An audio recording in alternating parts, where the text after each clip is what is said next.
식습관의 변화로 인해 몸 안에 돌이 쌓이는 사람들이 늘고 있습니다. 그중에서 가장 흔한 것이 담석증. 담석증은 담낭 안의 담즙이 돌처럼 단단해지는 질병인데요. 비만이나 극심한 다이어트가 그 원인으로 꼽히고 있습니다. 성인 10명 중 1명이 담석을 갖고 있지만 평소 특이한 증상이 없어 자신의 몸속에 들어있는 것조차 모른다고 합니다. 그러다 어느 날 갑자기 소화불량이나 복통을 호소하게 되는데요. 이런 경우 담석증으로 인해 담낭에 염증이 생겼을 수도 있지만 자칫 목숨을 앗아가는 담낭암에서도 결코 자유로울 수가 없습니다. TV닥터에서는 담낭 질환의 진단과 치료에 대해서 자세히 알아보겠습니다. 예, 의학이 점차 세분화 전문화됨에 따라서 외과도 분과로 나뉘는 추세인데요. 네. 예를 들자면 위장관 질환을 다루는 위장관외과, 그다음에 간, 쓸개, 담도, 췌장을 다루는 간담체외과, 그리고 대장, 직장, 항문을 다루는 대장외과, 대장항문외과, 그 외에 여성의 유방 질환을 다루는 유방외과, 이외에도 이식외과, 소아외과 등 여러 가지 세부 분과로 나뉘어서 네. 전문적인 진료를 하고 있습니다. 네. 저희 간담체외과는 아까 말씀드린 대로 간, 쓸개, 담도, 췌장에 발생하는 질환을 외과적인 치료를 하는 분과로서 주로 다루는 질환은 담석증, 담낭암, 담낭용종, 간내결석, 간암, 췌장암 등을 들 수 있겠습니다. 네. 그럼 간, 담, 췌 중에서 오늘 우리가 다룰 부분이 바로 그 담 부분인 네, 거죠? 맞습니다. 흔히 우리가 얘기하는 쓸개. 네, 예. 맞습니다. 어떤 부위인가요? 예, 담낭은 이제 우리가 흔히 알고 있는 쓸개라고 얘기하는데요. 쓸개는 준비된 자료에 보시면 네. 오른쪽 갈비뼈 아래쪽, 즉 간 아래에 이렇게 위치하게 되겠습니다. 네. 그래서 우리 옛말에 간에 갔다가 쓸개 갔다 한다는 말이 네, 있다시피 네. 간에 붙었다, 쓸개 붙었다. 네, 두 장기는 아주 밀접한 위치에 그 위치하고 말이 있습니다. 괜히 나온 말이 아니네요. 예, 맞습니다. 예. 그러면 그 조그마한 그 담낭이 좀 녹색으로 되어 있는데 실제로 네. 꺼내봐도 저렇게 초록색이에요? 네, 거의 녹색입니다. 아, 예. 그럼 어떤 역할을 하는 겁니까? 네. 쓸개즙이라고 해서 많은 분들이 쓸개즙이 쓸개에서 만들어지는 것으로 알고 계시지만 실제 쓸개즙, 즉 담즙은 간에서 만들어집니다. 예. 간에서 만들어지고 담관을 통해 흘러내려와서 실제 쓸개에는 담즙이 저장되고 농축되는 기능을 하죠. 예. 그래서 이제 담낭이 수축을 해서 담즙이 배출되게 되면 식후에 담도를 통해서 십이장으로 담즙이 배출되게 되고요. 이렇게 흘러내려온 담즙은 우리가 식사하고 나서 나온 지방 성분을 소화하거나 흡수하는 데 도움을 주게 되고 대변 고유의 색깔을 띠는 것도 담즙 때문입니다. 아, 대변 색깔이 그래서 담즙 색깔이랑 비슷한 거군요. 예. 근데 지금 위치를 보니까 간 아래에 이렇게 숨어 있듯이 네, 담낭이 맞습니다. 있었거든요. 이렇게 서로 밀접한 장기라면은 상호적으로 아주 영향을 주고받는 게 클 것 같습니다. 네, 두 장기가 서로 영향을 많이 받습니다. 예. 실제로 이제 급성 간염이 오거나 간 기능이 급속도로 나빠질 경우 쓸개가 동반해서 붓기도 하고요. 네. 반대로 담낭염이 아주 심해질 경우에 간 수치가 올라간다든지 여러 가지 간 기능이 나빠지는 일이 생길 수가 있습니다. 네, 네. 자, 그럼 오늘 그 담낭 질환 좀 더 자세히 알아보기로 하죠. 담낭에 그럼 생길 수 있는 병은 어떤 게 있는 거죠? 예, 여러 가지 질환이 발생할 수 있는데요. 대표적으로 담낭에 결석이 생기는 담석증, 그리고 이로 인한 결석으로 인해서 염증이 생기는 담낭염, 염. 그다음에 담낭에 조그만 혹이 생기는 담낭용종, 네. 마지막으로 담낭에도 암이 생길 수 있습니다. 담낭암도 될 수가 있겠습니다. 예, 돌이 생기는 담석증 이걸 네. 방치하면 염이 네. 되고 용종이 생길 수도 있고 암이 생길 네, 수도 맞습니다. 있다. 네. 자, 그럼 담석증 돌이 생기는 것부터 좀 자세히 알아볼까요? 네. 발병률이 좀 요새 늘어난다 그러던데요. 네, 준비된 자료를 보시면 예. 2012년도 건강보험공단 자료고요. 보시다시피 아주 어린 나이에도 드물지만 담석증은 발생할 수 있고요. 10대도 네. 있을 수 있고요. 그래프대로 연령이 증가함에 따라서 발병률도 같이 올라간다고 볼 수 있겠습니다. 하지만 이 자료는 실제 이제 증상이 있어서 외래로 오신 분들의 자료이기 때문에 실제 담석증의 빈도는 이 정도로 높지는 않다고 생각하시면 되겠습니다. 네. 근데 그 돌 생기는 건 우리 뭐 신장 결석 또 뭐 들어보셨죠? 요로 결석. 예. 근데 이렇게 담석증, 담석에도 이렇게 결석이 생기는 이유가 다른 결석하고 좀 비슷합니까? 아니면 좀 다릅니까? 네, 외래에서 환자분들이 많이 하신 질문 중에 하나인데요. 물을 많이 마시지 않는다고 담석이 생기지는 않습니다. 별도의 예. 문제고요. 그거는 담석증의 경우만 그렇습니까? 네, 담석증, 요로결석은 수분 섭취하고 관계가 있고요. 있는데 네, 담석은 관계가 담석증은 담석증은 수분 섭취하고 관계가 없고요. 없다. 예. 담석증이 생기는 원인을 잠깐 보시면 간단하게 말씀드리면 담즙의 구성 성분의 조화가 깨져서 쓸개에 결석이 생기는 것이 되겠죠. 그래서 네. 이 결석의 성분에 따라서 크게 의학적으로 콜레스테롤 담석과 색소성 담석으로 구별을 할 수 있습니다. 예. 이 두 가지 종류, 두 가지 담석을 생기는 원인을 좀 구별을 해보면 콜레스테롤 담석은 말에서 이미 느낄 수 있다시피 주로 고지방식이, 그다음에 서양인, 비만, 당뇨 이런 환자들에서 주로 생기는 결석이 콜레스테롤 담석이 되겠고요. 네. 그 외에 다이어트나 고령의 환자에서도 생길 수 있습니다. 색소성 담석은 반대로 동양인에서 주로 많이 생기고요. 콜레스테롤 담석과는 달리 저지방식이나 고탄수화물 식이가 원인이 될 수 있겠고 네. 간경화 등 다른 동반 질환 때문에 색소성 담석이 발생하기도 합니다. 그럼 실제로 그 담석을 꺼내 봤을 때도 색깔이 이렇게 흰색 계열이고 좀 붉은 계열이고 그런 예, 거예요? 대부분은 육안적으로 보면 구별이 됩니다. 예. 이걸 꺼내 보면 한 어느 정도인데 담석이 한 어느 정도 크기가 되죠? 여러 가지 사이즈가 있겠지만. 네. 담석 크기는 작게는 표현은 담석이라고 통칭하지만 실제로는 입자가 작은 경우에는 갯벌의 뻘처럼 네. 그렇게 작은 경우도 있고요. 모래처럼. 네, 그다음에 거의 자갈만하게 한 5cm 이상 되는 아주 큰 결석이 있는 경우도 있고, 네. 개수도 하나만 있는 경우도 있고, 수백 개까지 뭉쳐 있는 경우도 있고, 아주 다양합니다. 수백 개도 보셨어요, 교수님? 네, 그거 꺼내시느라고 시간 오래 걸리셨겠는데. 그러면 그렇게 막 크게는 5cm 정도 되는 돌이 내 몸 안에 있다면 통증이라도 좀 있을 것 같은데 네. 느낌이 있습니까? 흔히들 이제 생각하시는데 담석의 크기가 클수록 그다음에 담석의 개수가 많을수록 동반해서 통증이 심해질 거라고 짐작을 하시는데 네. 실제 의학적으로는 크기나 개수하고 통증하고는 관계가 없습니다. 크기가 작고 개수가 작더라도 이게 중요한 부위에 위치하게 되면은 네. 환자가 아주 통증을 많이 느낄 수도 있죠. 그럼 증상이 어떻게 되나요? 담석증의 증상은 먼저 이제 우리 담석증을 담낭염과 구별을 하셔야 되는데 많은 분들이 혼돈을 하시는데요. 담석증은 말 그대로 담낭에 결석이 있는 상태를 담석증이라고 하고 돌이 있으면 담석증. 네, 이로 인해서 쓸개에 염증이 생기면 담낭염이라고 합니다. 예. 담낭염은 발생하는 시기에 따라서 급성과 만성으로 구별을 하는데요.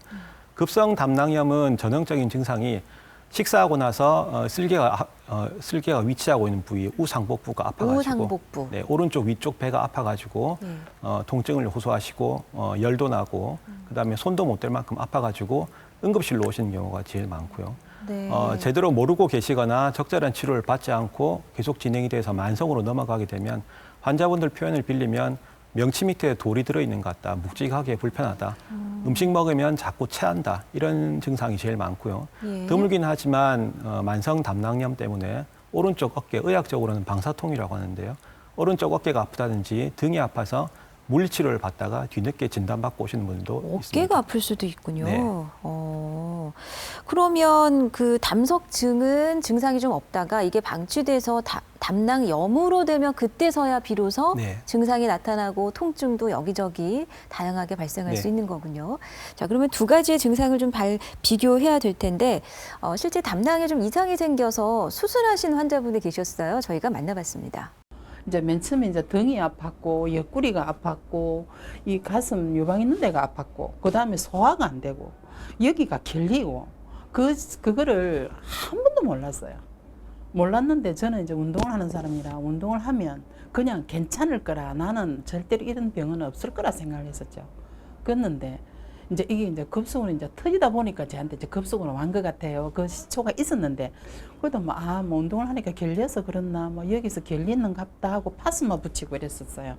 그랬는데 너무 아프다 보니까 제가 이래가지고 도저히 안 되겠다 해서 이제 병원에 와서 다시 여기서 이제 CT를 찍으니까 벌써 이미 터졌더라고요. 그게 터져가지고 그래 바로 이제 선생님 바로 이제 월요일 날 바로 긴급 수술을 했죠. 제가 그래가지고 살았습니다.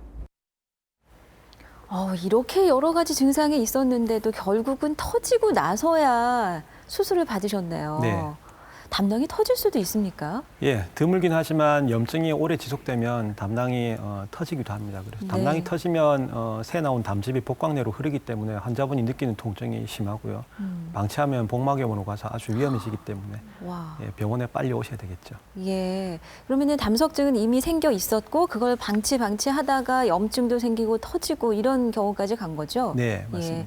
그러면 그 단계까지 가기 전에 당연히 우리가 체크를 해야 될 텐데 검사가 꼭 필요하겠습니다. 담석증은 어떻게 검사해서 걸러낼 수가 있죠? 예, 담석증의 검사는 단순 X선 촬영, 경구 담낭 조영술, 복부 초음파 검사, 복부 CT 검사 등 몇 가지 검사가 있는데요. 네. 대표적으로 주로 이제 효과가 높은 것들이 복부 초음파 검사하고 복부 CT 검사가 되겠습니다. 네. 지금 보시는 영상이 담석증 진단을 위한 복부 초음파 검사이고요. 화면에 보시면 지금 보이는 장기가 간이고요. 그 밑에 이제 쓸개가 위치하게 되겠습니다. 네. 그 복부 초음파와 CT를 통해서 여기 이제 확인할 수 붉은 원 안에 저기 하얗게 반점처럼 보이는 납작하게 보이는 요 화면이 쓸개 안에 들어있는 담석이 되겠습니다. 다음 화면은 복부 CT 검사고요. 환자가 이렇게 원통형의 기구에 들어가서 이렇게 누워서 검사를 하시면 되겠습니다. 예. CT나 초음파를 통해서 비교적 간단하게 네. 발견할 수가 있네요. 예, 초음파나 CT로 거의 진단이 가능하고요. CT 영상을 지금 보고 계신데요. 네. 여기 붉은 원 안에 하얗게 보이는 저게 이제 담석이 되겠습니다. 생각보다 좀 사이즈가 커요. 네. 예. 검사해서 사실 발견해내는 건 그렇게 어렵지가 않겠네요. 네, 맞습니다. 문제는 있다는 걸 이제 알게 됐으면 그걸 제거를 해야 되잖아요. 보통 뭐 신장결석이나 요로결석은 우리가 뭐 깨뜨린다 레이저로 맞나요? 네, 체외 충격파 이런 예, 걸로 맞습니다. 깨뜨린다고 흔히 알고 있는데 담석에 생긴 그 돌, 그 콜레스테롤이나 그 결석은 어떻게 깨뜨리는지 꺼내는지 궁금합니다. 네, 담석의 크기나 증상에 따라서 이제 치료 방법을 결정하게 되는데요. 크기가 약 1.5cm 이하일 경우고 증상이 없을 경우에는 굳이 별다른 치료가 없이 경과 관찰만 하셔도 되겠습니다. 예. 아까 질문하신 것처럼 체외 충격파 시술이나 레이저 시술은 요로결석에 해당되는 얘기고요. 담석증에서는 체외 충격파 시술이나 레이저 시술은 해당이 되지 않겠습니다. 그 외에 이제 크기가 크진 않지만 네. 일상생활에 좀 불편할 정도로 증상이 있을 경우에는 내과적인 약물 용해요법을 시도해 볼 수가 있겠습니다. 그러면 그 담낭염은 염증이 생기는 거잖아요. 네. 그러면은 그 염증을 치료하면은 그 다시 호전이 됩니까? 네, 염증만 치료하거나 담석만 빼는 것들은 근본적인 치료라고 할 수는 없고요. 예. 증상 완화 목적밖에 되지 않겠죠. 그래서 담석증으로 인해서 담낭염이 왔을 때는 원칙적으로는 담낭을 절제하는 수술적 치료가 치료의 원칙이 되겠습니다. 다만 네. 담낭염이 너무 심해서 통증이 심하다든지 아니면 환자분이 기저질환이 너무 중한 기저질환이 있어서 수술의 위험성이 따를 때는 담낭 배액술이라고 해서 먼저 담즙을 체외로 빼내는 시술을 하고 네. 그다음에 증상을 호전시킨 다음에 담낭 절제술을 시도하기도 합니다. 드물게는 다른 담석 없이 환자의 기저질환으로 인해서 생기는 비담석성 담낭염이라는 질환도 있는데요. 이럴 경우에는 쓸개에 돌이 없더라도 쓸개가 염증이 심해진 경우이기 때문에 반드시 담낭 절제술을 하는 것이 치료의 원칙이라고 할 수 있겠습니다. 네.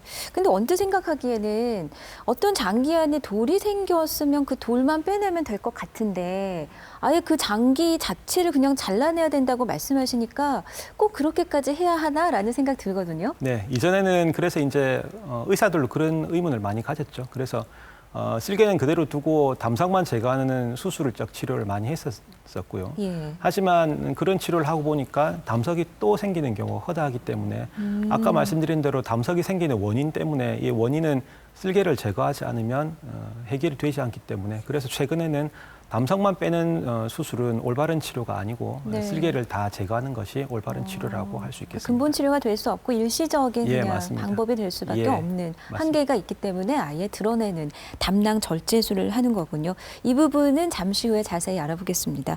이유 모를 복통 담낭 질환을 알아보고 있습니다. 동아대학교 병원 간담 최외과 노영은 교수 함께하고 있습니다.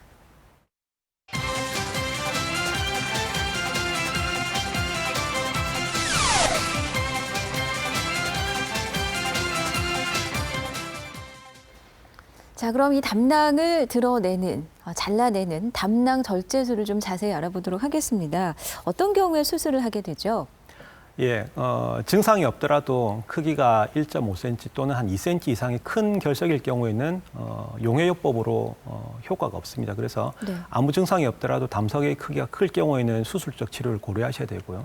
그 외에도 아까 말씀드린 대로 담낭이면 증상이 지속될 경우에는 담낭 절제술을 고려를 해야 됩니다. 네. 담낭 절제술은 수술 방법에 따라서 준비된 자료를 보시면 개복 수술과 복강경 수술로 두 가지로 구분할 수 있는데요. 네. 개복 수술은 약 한 20여 년 전까지 흔히 많이 하던 담낭 절제술 방법이었죠. 예. 화면에서 보시는 바대로 담낭에 있는 위치 오른쪽 갈비뼈 밑에를 한 15 내지 20cm 정도 절개를 가해서 담낭을 떼내게 되고요. 그러니까 저기 바로 간이 있는 부분이네요. 예, 그렇습니다. 간 아래쪽을 절개를 해서 예. 담낭을 떼내게 되고요. 네. 복강경 수술은 그림에서 보시는 것처럼 배에 한 3군데 또는 4군데 정도 조그만 절개를 가해서 카메라로 보고 수술 기구를 삽입해서 쓸개를 떼내는 그런 수술 방법이 되겠습니다. 네. 그래도 저 부분 경우에도 구멍은 한 뭐 서너 군데는 나겠네요. 예, 맞습니다. 예.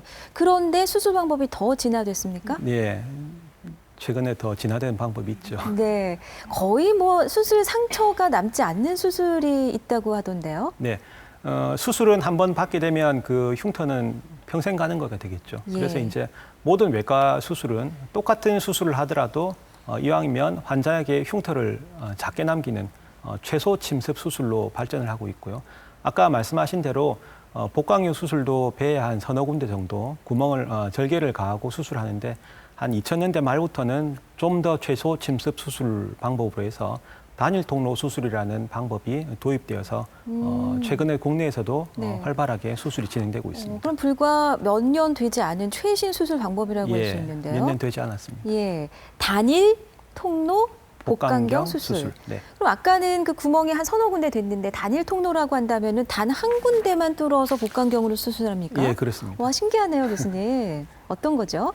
예, 그 단일 통로 복강경 수술은 배꼽만 한 2cm 내지 2.5cm 정도 절개를 가해서 어디 배꼽을요? 배꼽을요. 아. 배꼽이 우리 모든 사람이 가지고 있는 선천적인 흉터라고 할 수 있겠죠. 어머니 그렇습니다. 뱃속에서 나오면서. 그래서 그 예. 흉터를 이용해서 수술을 하는 것이기 때문에 지금 바로 그 수술 장면이 나오고 있어요. 수술 장면인데요. 예, 배꼽을 한 2cm 정도 절개를 가해서 먼저 수술을 시작하게 되겠습니다. 네. 그래서 이제 배꼽을 절개하고 그다음에 기구가 이제 드나들어야 되기 때문에 이렇게 통로 기구를 하나 설치를 하고요. 그다음에 복강 내 카메라나 기타 담낭 절제에 필요한 기구를 2개, 3개 정도 삽입해서 복강 내에 넣어서 쓸개를 떼내는 수술을 하게 되겠습니다. 네. 그 배꼽으로 그러니까 여러 개를 넣었다 뺐다 하는 네, 거네요. 그렇습니다. 기구는 한 2-3개 들어가고요. 지금 보시는 것이 이제 담낭관이라고 해서 네. 담낭과 담도를 연결하는 관인데 수술용 클립을 이용해서 이렇게 결차를 하고 잘라내고요. 예, 결차를 하고 그 사이를 잘라내서 쓸개를 떼내게 되겠습니다. 예. 그래서 이제 담낭으로 들어가는 혈관도 추가로 처리를 하고 그 다음 단계로 화면에서 보시는 것처럼 담낭을 이렇게 간에서 떼내면 수술은 종료가 되겠습니다. 떼어냈습니까? 저건가요? 네, 떼낸 담낭은 다시 배꼽을 통해서 환자의 몸 밖으로 빼내고요. 화면에 예. 보시면 담낭이 이렇게 복강 밖으로 빠져나왔습니다. 예, 지금 빠져나온 모습 살짝 보였는데 그러면 전절제한 거죠? 네. 담낭 전체를 잘라낸 거죠? 그렇죠. 실제 수술 시간은 환자마다 차이는 있지만 빨리 끝나면 뭐 30분, 보통 1시간 내에 보통 별탈 없이 수술이 마무리되게 됩니다. 네. 야, 나날이 진짜 수술 방법이 발전하다 보니까 저렇게 어쨌든 그 온전한 내 몸의 그 기관을 다 떼어냈는데도 사실 겉으로는 수술 자국이 배꼽 네, 맞습니다. 원래 있던 네. 상처 하나뿐인 거네요. 네, 거의 흉터가 없다고 할 수 있겠죠. 예. 그러면 기존의 수술과 비교를 하면은 어떤 점이 뭐 장단점이 있습니까? 네, 그 최신 수술이라고 해서 모든 게 다 좋은 건 아니겠죠. 장단점이 다 명확하게 이제 구별이 돼야 되겠고요. 네. 먼저 단일 통로 수술의 단점을 먼저 말씀드리면 실제 기존의 복강경 수술에 비해서 수술의 난이도가 높다고 할 수 있습니다. 그래서 네. 집도하는 집도의가 익숙해지는데 경험이나 시간을 조금 요할 수가 있고요. 그다음에 특별한 기구를 좀 사용해야 하기 때문에 단일 통로용 수술 기구가 좀 더 개발이 되는 것이 필요합니다. 예. 반대로 이제 장점도 굉장히 많은데요. 준비해 온 자료를 보시면 네. 예, 요 왼쪽의 화면이 기존의 복강경 수술이고 배에 한 서너 군데 정도 절개를 가해 수술하는 것이고요. 네. 오른쪽이 제가 하고 있는 단일 통로 수술로 배꼽만 이용해서 이렇게 수술을 하게 됩니다.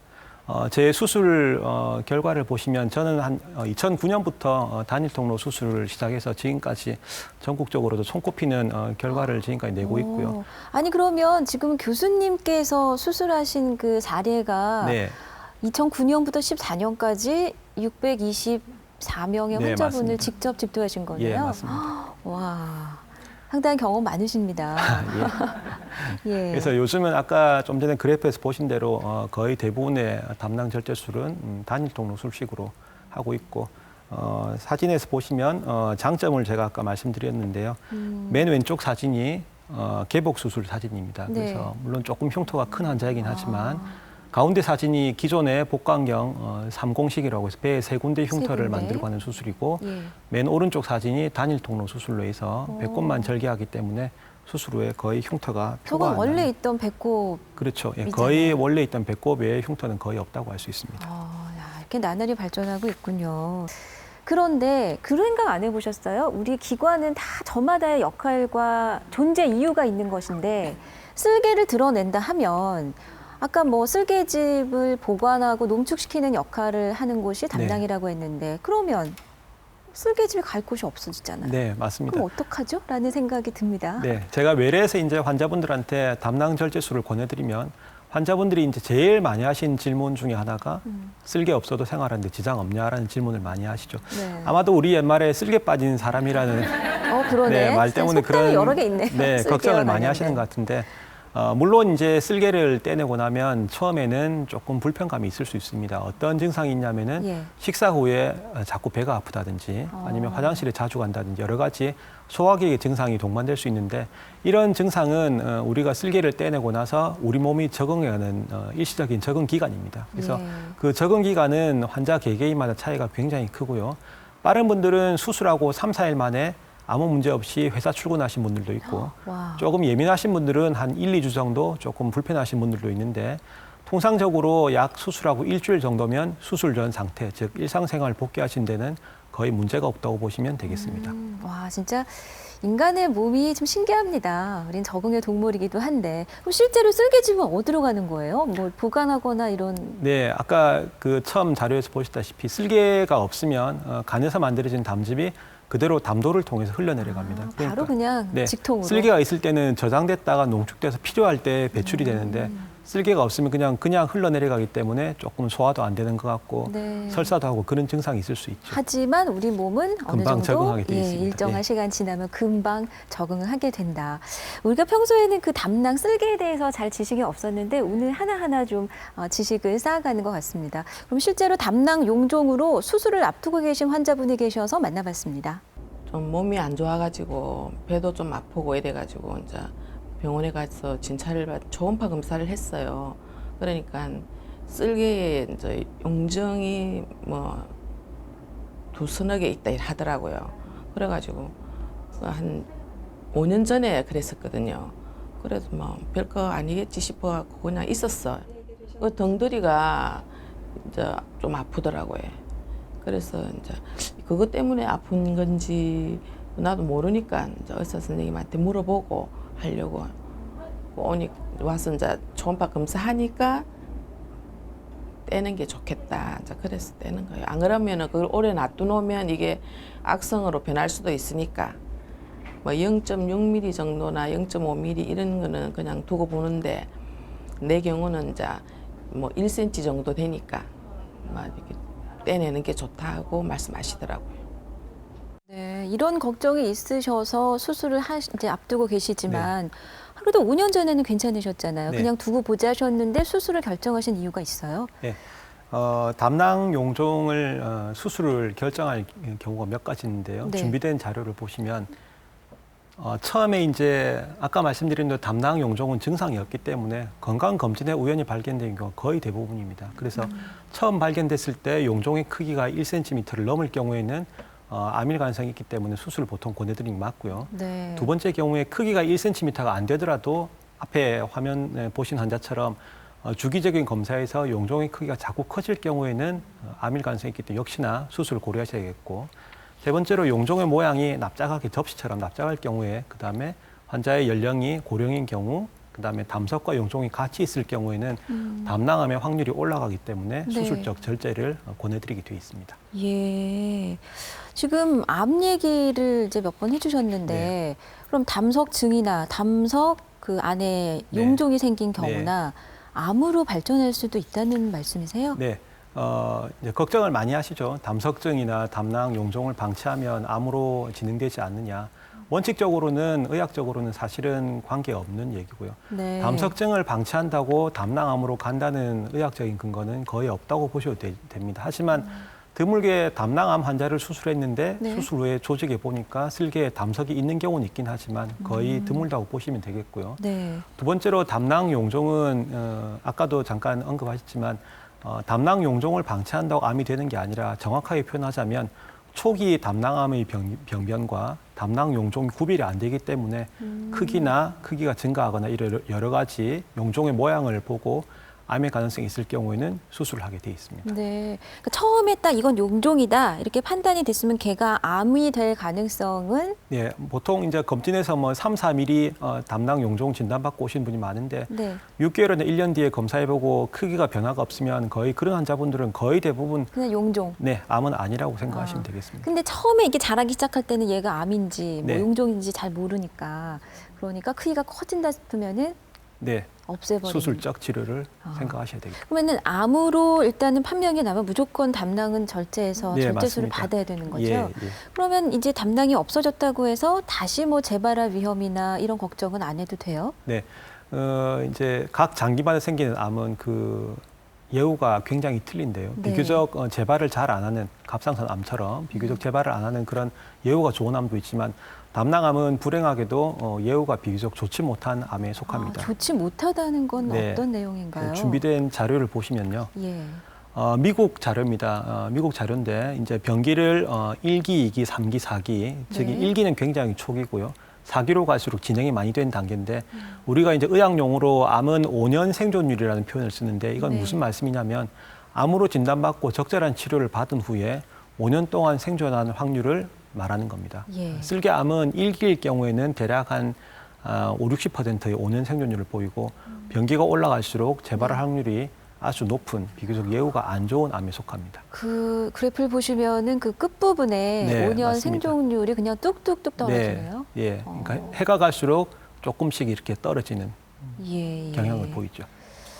아, 참 예후가 좋지 않은 암 중에 하나가 바로 네. 담낭암이다. 그래서 예. 이제 담낭암은 병기에 따라서 담낭만 절제할 수도 있고 추가로 이제 간이나 임파선을 절제할 수도 있고 항암 치료나 방사선 치료가 필요한 네. 경우도 있습니다. 그럼 담낭을 이제 드러내고 다 없앴는데도 다른 뭐 주변에 재발할 네. 수가 있다는 예, 그렇습니다. 말씀이시네요. 주변에 재발할 수도 있고 예. 다른데 원격 전이라고 해서 멀리 있는, 그냥 퍼질 수도 있어요. 예, 멀리 있는 다른 장기에 퍼질 수도 있고 그래서 이제 암이 무섭다는 이유가 그런 것들 때문이죠. 아, 그렇군요. 참 평소에 참 식습관이 중요할 것 같습니다. 왜냐하면 그 담즙 자체가 내가 먹는 음식에 따라서 그 성분도 달라지고 돌도 생기고 한다고 하셨으니까요. 식습관을 어떻게 하는 것이 좋겠습니까? 네. 콜레스테롤 담석이 최근에 우리나라에도 많이 발생 빈도가 증가하고 있고요. 예. 원인이 뭐라고 생각하십니까? 뭐 서구화된 식습관? 예, 맞습니다. 정답인가요? 예, 정답입니다. 그 고지방 식이 때문에 콜레스테롤 담석 환자가 많이 늘어나고 있죠. 그래서 이제 이런 담석증을 예방하기 위해서는 지방 섭취를 줄이셔야 되고, 그다음에 섬유질 섭취를 증가하셔야 되겠죠. 네. 섬유질 섭취를 좀 많이 하셔야 되고, 그다음에 이제 대표적인 담석증의 원인에 대한 오해 중에 하나가 인터넷에 이제 그런 말들이 많이 있는데요.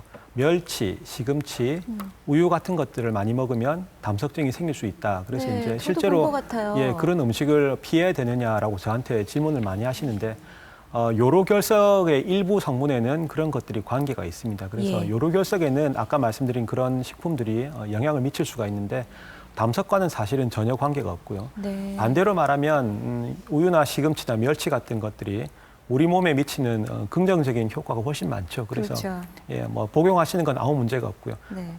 또 하나 제가 언급하고 싶은 것은 그 최근에 이제 젊은 여자분들 사이에서 급속한 다이어트로 이제 담석이 많이 생기기 때문에 너무 단기간에 과도한 다이어트는 멀리 하시는 게 좋겠습니다. 네. 그러니까 지방을 확 줄이게 되면 아무래도 얘네들이 할 일이 없어지니까 예, 정체가 된다. 맞습니다. 예, 예. 고이니까 그게 바로 딱딱하게 돌이 될 수가 있다. 뭐든지 뭘 무리하게 하는 거는 그에 따른 부작용이 꼭 오게 마련인 것 같습니다. 사실 그동안은 우리 다른 신체 기관에 비해서 이 쓸개, 담낭에 대한 관심이 좀 소홀했던 것이 사실인데요. 요즘 막 이유 모를 복통이 계속된다든지 여기저기 그 통증이 있는데 원인을 잘 모르겠다 싶으시면 담낭 질환도 한 번쯤은 의심해 볼 필요가 있겠습니다. 자, 오늘은 동아대학교 병원 간담 최외과 노영훈 교수를 모시고 이 복통 질환의 그 간담 담낭 질환을 알아봤습니다. 말씀 고맙습니다. 네, 감사합니다.